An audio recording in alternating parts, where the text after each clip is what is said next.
తదుపరి మిథున రాశి. మిథున రాశి వారికి అన్ని రకాలుగా ఈ వారం చాలా అనుకూలంగా ఉంది. సప్తమ దశమాధిపతి అయిన గురువు జన్మరాశిలో ఉన్నారు. రాహుకేతుల మధ్య అన్ని గ్రహాలు ఉన్నాయి. భాగ్యంలో రవి, బుధ, కుజ, రాహువు, అదే దశమంలో శని, శుక్రుడు, తృతీయంలో కేతువు.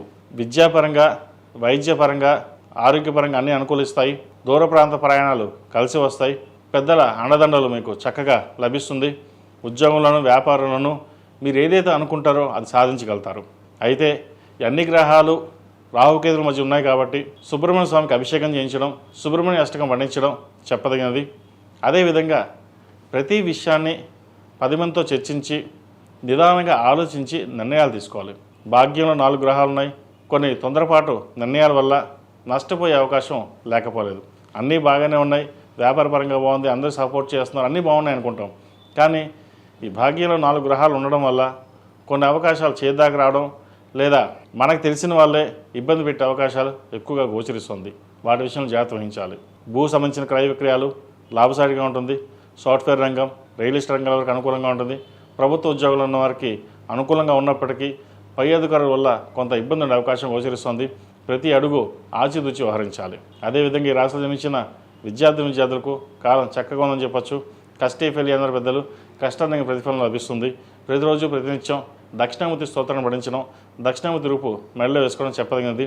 ఇది పరీక్షా సమయం కాబట్టి మీరు చదివే చదువు, రాసే పరీక్ష ఏదైతే ఉందో మనసు పెట్టి చేయాలి.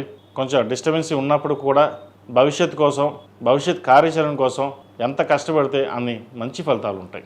ఈ రాశిలో జన్మించిన స్త్రీలకు చాలా వరకు అనుకూలంగా ఉంటుంది. భాగస్వామి యొక్క వ్యాపారాలు ఏవైతే ఉన్నాయో కలిసి వస్తుంది. ప్రభుత్వ రంగంలో ఉన్నవారికి, ముఖ్యంగా టీచర్స్కి చాలా అనుకూలంగా ఉంటుంది.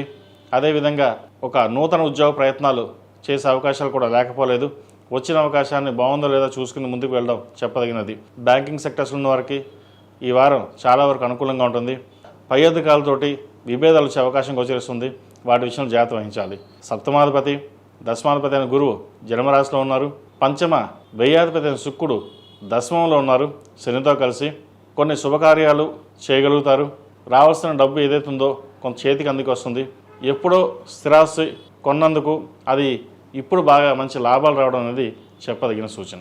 విదేశీ వ్యవహారాలకు సంబంధించిన వ్యవహారాలు సానుకూల పడతాయి. స్థిరాస్తులకు సంబంధించిన వ్యవహారాలు కూడా వీరు సానుకూల పడుతుంది. ఈ రాశిలో జన్మించిన స్త్రీలకు వృత్తి ఉద్యోగాల పరంగా సానుకూలంగా ఉంటుంది. వ్యాపార లాభాలు చాలా చక్కగా ఉంటాయి. అదేవిధంగా ధనాదాయం కూడా చక్కగా పెరుగుతుంది. మీరు కష్టే ఫలైనగా కష్టం తగిన ప్రతిఫలం ఈ వారం కొంతవరకు లభిస్తుంది. ఖర్చులు అదుపులోకి వస్తాయి. సేవింగ్స్ చేయడానికి ఎక్కువ ప్రాధాన్యత ఇస్తారు. ఒక ఇల్లు కానీ, ఫ్లాట్ కానీ కొనుగోలు చేయాలన్న ఆశ నెరవేరుతుంది.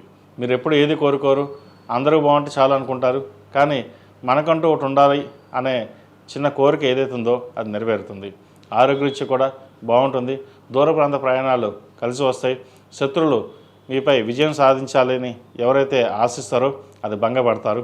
దైవానుగ్రహం వల్ల అంతే మంచి జరుగుతుంది. ఈ రాశివారు ప్రతిరోజు ప్రతినిత్యం దక్షిణామూర్తి స్తోత్రం పఠించడం, అదేవిధంగా శివాలయంలో అభిషేకం చేయించండి. ఏకవార రుద్రాభిషేకం కావచ్చు, లేదా ఇంట్లో ఏకాదశి రుద్రాభిషేకం కానీ చేయించండి.